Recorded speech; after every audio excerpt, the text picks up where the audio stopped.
So hi students, welcome to Karthikesh Academy.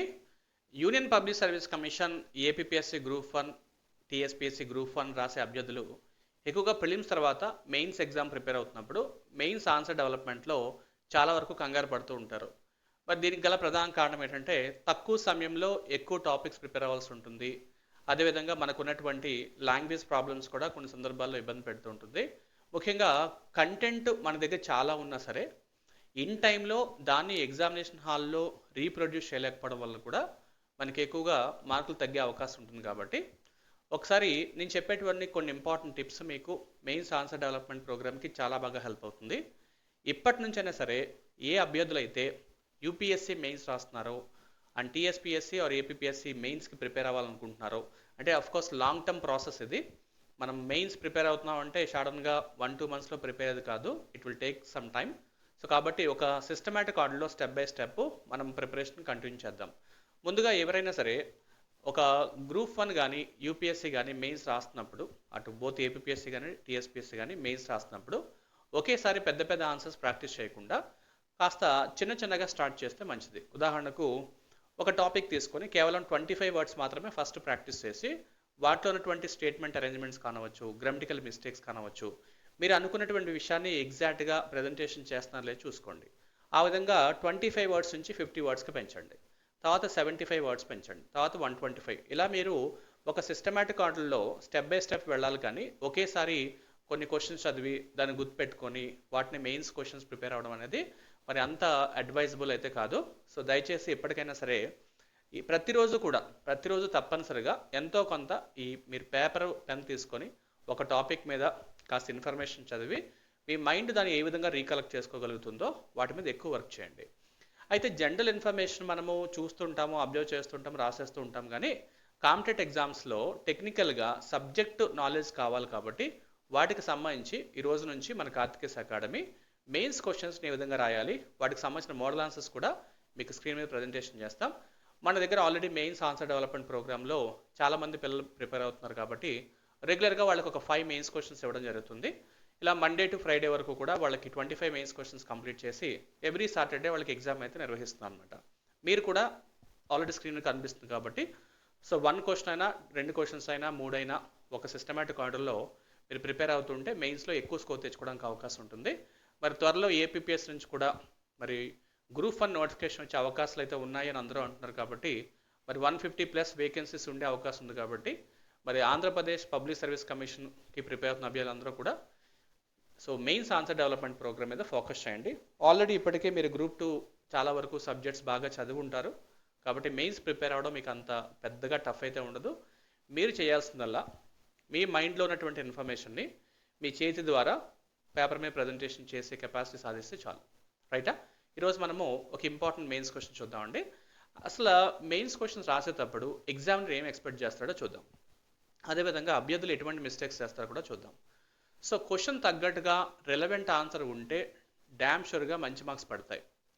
మనము ఒక్కొక్కసారి unnecessary confusion తోటి అడిగిన దానికన్నా ఎక్కువ రాసేసి రాయాల్సిన విషయాలు సరిగ్గా ఇంటర్లో రాయకపోవడం వలన కూడా మార్కులు తగ్గుతూ ఉంటాయి.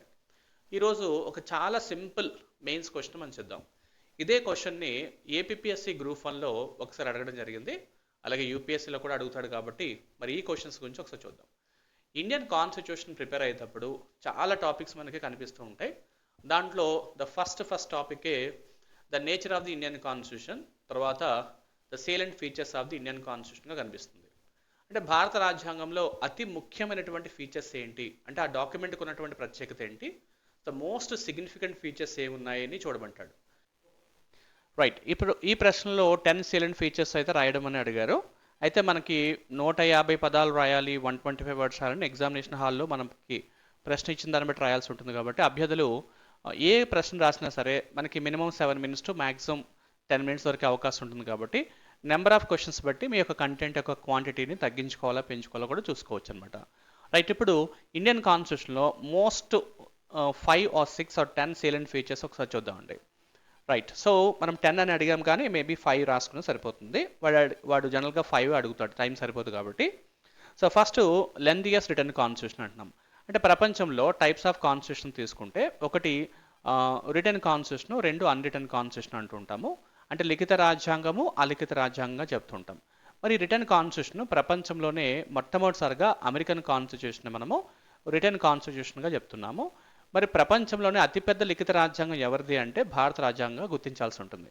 కాబట్టి అభ్యర్థులు ప్రస్తుత భారత రాజ్యాంగంలో 25 భాగాలు ఉన్నాయని, 12 షెడ్యూల్స్ ఉన్నాయని, దాదాపుగా 106 కాన్స్టిట్యూషనల్ అమెండ్మెంట్స్ ఉన్నాయని ఇలా మీరు ఇన్ఫర్మేషన్ కాస్త ఎక్స్పాండ్ చేసుకోవచ్చు, నో ఇష్యూ. ఇది ఫస్ట్ సేలెంట్ ఫీచర్స్గా రాసుకోవాల్సి ఉంటుంది. ఇక రెండవది పార్లమెంటరీ ఫార్మ్ ఆఫ్ గవర్నమెంట్ తీసుకోండి. అంటే ప్రభుత్వాలు రెండు రకాలుగా ఉంటాయి. ఒకటి పార్లమెంటరీ తరహా ప్రభుత్వము, రెండు ప్రెసిడెన్షియల్ తరహా ప్రభుత్వము. అమెరికాలో ప్రెసిడెన్షియల్ ఫార్మ్ ఆఫ్ గవర్నమెంట్ కనిపిస్తుంది. భారతదేశంలో బ్రిటన్లో ఉన్నటువంటి పార్లమెంటరీ తరహా వ్యవస్థనే మరి భారతదేశం కూడా పార్లమెంటరీ తరహా వ్యవస్థను స్వీకరించింది. కాబట్టి అదే విషయాన్ని ఒక సేలెంట్ ఫీచర్స్గా మనం మెన్షన్ చేసుకుంటాం. సో ఈ యొక్క పార్లమెంటరీ ఫార్మ్ ఆఫ్ గవర్నమెంట్లో in parliamentary system president is the ceremonial head and prime minister is the head of the government.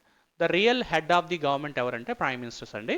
టైటిలర్ head కానవచ్చు, nominal హెడ్గా ఎవరిని తీసుకున్నారంటే రాష్ట్రపతి గారిని స్వీకరించడం జరిగింది. ఈ విధంగా the council of ministers or collectively responsible to parliament or లోక్సభను కూడా మనకి ఇందులో కనిపిస్తుంది. సో ఫస్ట్ ఫీచర్ వచ్చేసి మనము ద లెందియస్ట్ రిటర్న్ కాన్స్టిట్యూషన్ తీసుకుందాము. రెండవది పార్లమెంటరీ ఫార్మ్ ఆఫ్ గవర్నమెంట్. ఇక మూడవది చూసుకున్నట్లయితే the federal structure with unitary features. అంటే ఇండియన్ కాన్స్టిట్యూషన్ అటువంటి ఈ యొక్క ఫీచర్స్ తీసుకున్నట్లయితే ఎక్కువగా కేంద్రీకృత ఫీచర్స్ మనకు కనిపిస్తుంటాయి. అంటే ఏక కేంద్ర లక్షణాలు కలిగినటువంటి ప్రభుత్వాలు ఫీచర్స్ మనకు కనిపిస్తుంటాయి. సో సమాఖ్య లక్షణాలు చాలా తక్కువ కనిపిస్తుంటాయి. అయితే భారతదేశం యొక్క ఫెడరల్ స్ట్రక్చర్ మనం తీసుకుంటే ఫెడరల్ అనే పదాన్ని ఇండియన్ కాన్స్టిట్యూషన్లో డాక్టర్ బిఆర్ అంబేద్కర్ ఎక్కడ స్పెసిఫిక్గా ఉపయోగించలేదు. కాబట్టి మనం ఒక ఫెడరల్ స్కీమ్లో ఒక ఫెడరల్ స్ట్రక్చర్ అనేటువంటి భావంతో ముందుకు వెళ్తున్నామని కూడా మనకు అనిపిస్తుంది. బట్ ఎప్పుడైనా సరే సాధారణ పరిస్థితుల్లో భారతదేశము ఒక ఫెడరల్ స్ట్రక్చర్గా మూవ్ అవుతుంటుంది. ఎప్పుడైతే ఎమర్జెన్సీ సిచ్యువేషన్ ఏర్పడుతుందో అప్పుడు భారత రాజ్యాంగంలో ఉన్నటువంటి పవర్స్ అన్నీ కూడా కేంద్రానికి వర్తిస్తూ ఉంటాయి. అంటే ఈ యొక్క ఫెడరల్ ఫీచర్స్ కాస్త యూనిటరీ ఫీచర్గా మారిపోతుందనే విషయాన్ని కూడా తెలియజేశారు. కాబట్టి federal structure of the unitary ఫీచర్స్గా గుర్తుపెట్టుకోండి. సెకండ్ ఫీచర్ అండి. తర్వాత మీకు తెలిసిందే ఫండమెంటల్ రైట్స్ కానవచ్చు, direct principle of state policy కానవచ్చు, ఫండమెంటల్ డ్యూటీస్. అది కూడా భారతదేశంలో 42వ రాజ్యాంగ సవరణ 1976 సంవత్సరంలో స్వరణ్ సింగ్ కమిటీ రికమెండేషన్ ఆధారంగా ఈ ప్రాథమిక విధులను కూడా భారత రాజ్యాంగం జత చేయడం జరిగింది. మీరు అది కూడా ఒక ఫీచర్గా రాసుకోవచ్చు. ఇక ఏక పౌరసత్వ లక్షణాన్ని తీసుకోండి. సింగిల్ సిటిజన్షిప్ అంటాము. సాధారణంగా అమెరికాలో డ్యూయల్ సిటిజన్షిప్ ఉంటుంది. బట్ భారతదేశంలో మాత్రము ఈ సింగిల్ సిటిజన్షిప్ అనే కాన్సెప్ట్ని మనం కంటిన్యూ చేస్తున్నాం. ఇది కూడా రాసుకోవాల్సి ఉంటుంది. ఇక సెక్యులరిజము అంటే లౌకికవాదం. ప్రపంచంలో అనేక మత కులాలు కలిగినటువంటి భారతదేశము కంప్లీట్ సెక్యులర్ నేచర్లో అద్భుతమైన ప్రగతి సాధించిందని ప్రైమ్ మినిస్టర్ నరేంద్ర మోడీ గారు కూడా చాలాసార్లు చెప్తుంటారు. అంటే సెక్యులర్ నేచరు అంటే ఏంటంటే భారతదేశము అనేక మతాల కలయికతో ఉన్నప్పటికీ కూడా సో రిలీజియస్ టాలరెన్స్ అనేది భారతదేశంలో కనిపిస్తుంది అనే విషయాన్ని సెక్యులర్ నేచర్లో మనకు కనిపిస్తుంది. ముఖ్యంగా ప్రవేశికలో గమనించినట్లయితే ప్రవేశికలో ఫస్ట్ మనము ప్రవేశిక ఫీచర్స్ మనం గమనిస్తాం. అంటే పదాలు చూసినట్లయితే so sovereignty, socialist, secular, democratic, republic ఈ పదాలు కనిపిస్తాయి. సో 42వ రాజ్యాంగ సవరణ ద్వారానే ఈ సోషలిస్టు మరియు సెక్యులర్ అనే పదాలని భారత రాజ్యాంగానికి జత చేయడం జరిగింది. సో ఈ యొక్క సెక్యులర్ నేచర్ కూడా మనం గమనించాల్సి ఉంటుంది. ఇది కూడా చాలా ఇంపార్టెంట్ ఫీచర్గా రాసుకోవచ్చు. ఇక యూనివర్సల్ అడల్ట్ ఫ్రాంచైజీ, దీన్నే మనము ఓటింగ్ రైట్స్గా చెప్తుంటాము. సో 61 కాన్స్టిట్యూషనల్ అమెండ్మెంట్ యాక్ట్లో అడల్ట్ ఓటింగ్ యొక్క ఏజ్ లిమిట్ని 21 ఇయర్స్ నుంచి 18 ఇయర్స్కి తగ్గించడం జరిగింది. అది కూడా అభ్యర్థులు ఒకసారి మనం చదువుకోవాల్సి ఉంటుంది. ఇక amendment procedure. So article 368 procedure ప్రకారంగా భారత రాజ్యాంగాన్ని సవరణ చేసే ఆ యొక్క ప్రొసీజర్ని సౌత్ ఆఫ్రికన్ స్వీకరించాలని కూడా మెన్షన్ చేశారు. సో కాబట్టి అభ్యర్థులు ఎంత కంటెంట్ అయినా ప్రిపేర్ అవ్వండి, నో డౌట్. కాకపోతే మనకున్నటువంటి సమయాన్ని బట్టి సో 7 to 10 మినిట్స్లో ఏ టాపిక్స్ అయితే బాగా అద్భుతంగా రాయగలుగుతామో వాటి మీద ఎక్కువ ఫోకస్ సరిపోతుంది. మీరు ఒకసారి కంటెంట్ కూడా చూసుకోండి. దీంతోపాటు అదనంగా 73rd, 74 కాన్స్టిట్యూషనల్ అమెండ్మెంట్ యాక్ట్స్ కూడా మనకి సేలెంట్ ఫీచర్స్లో రాసుకోవచ్చు. ఇక రూల్ ఆఫ్ లా, దాన్ని మనము ఆర్టికల్ 14లో రైట్ టు ఈక్వాలిటీ రూపంలో మనకు కనిపిస్తుంది. సో చాలా ఇంపార్టెంట్. మన కాన్స్టిట్యూషన్ యొక్క ఐడియాలజీ ఏమైనా ఉంది అంటే అది రూల్ ఆఫ్ లాగా వాళ్ళు మెన్షన్ చేస్తారు. కాబట్టి సో అభ్యర్థులు ఆ పాయింట్ కూడా మెన్షన్ చేసుకోవచ్చు. ఇలా ఇండియన్ కాన్స్టిట్యూషన్లో అనేక ఫీచర్స్ ఉన్నాయి. దాంట్లో అతి ముఖ్యమైన ఫీచర్స్ కనీసం ఒక 5 to 6 ఎగ్జామినేషన్ హాల్లో మనం రాయాల్సి ఉంటుంది. Right. Over the years, the Constitution has evolved through the amendments and judicial interpretations and maintaining it's relevance in a divorce and dynamic of the nation. So ఇది ఫైనల్గా మన కంక్లూజన్ కూడా రాయాల్సి ఉంటుంది. సో కాబట్టి అభ్యర్థులు యూపీఎస్సీ కానీ గ్రూప్ 1 టీఎస్పీఎస్సీ గ్రూప్ 1 ప్రిపేర్ అవుతుంటే మెయిన్స్ ఆన్సర్ డెవలప్మెంట్ ప్రోగ్రామ్ మన కార్తికేయ అకాడమీ ప్రారంభించడం జరిగిందండి. ఈ విధంగా ప్రతిరోజు అభ్యర్థులకి క్వశ్చన్స్ టాపిక్స్తో పాటు కంటెంట్ కూడా అందించడం జరుగుతుంది. మీరు కనుక మన Karthikeya academy mains answer development ప్రోగ్రామ్లో జాయిన్ అవ్వాలంటే మా నెంబర్కి మీరు కాల్ చేయొచ్చు 9000002248. మరొక విషయం గుర్తుపెట్టుకోండి సార్, ఎస్పెషలీ యూపీఎస్సీ కానివచ్చు గ్రూప్ 1 కానివచ్చు ప్రిపేర్ అయిన అభ్యర్థులు మెయిన్స్ ఆన్సర్ డెవలప్మెంట్ ప్రోగ్రామే అతి కీలకమైనది. ప్రిలిమినరీ పాయింట్ ఆఫ్ వ్యూలో నెంబర్ ఆఫ్ టెస్ట్ సిరీస్ రాస్తే మనకి ఎక్కడో ఒకటి డెఫినెట్గా ప్రిలిమ్స్ క్వాలిఫై అవకాశం ఉంటుంది. కానీ మెయిన్స్ విషయంలో తప్పనిసరిగా మీరు మీ చేతి రాతతోటే మెయిన్స్ రాయాల్సి ఉంటుంది. కాబట్టి ఎక్కువ ప్రాక్టీస్ చేయాల్సిన అవసరం ఉంది. కాబట్టి మన కార్తికేయ అకాడమీ అందించేటువంటి ఈ మెయిన్స్ ఆన్సర్ డెవలప్మెంట్ ప్రోగ్రామ్ మీకు ఎంతో ఉపయోగపడుతుంది.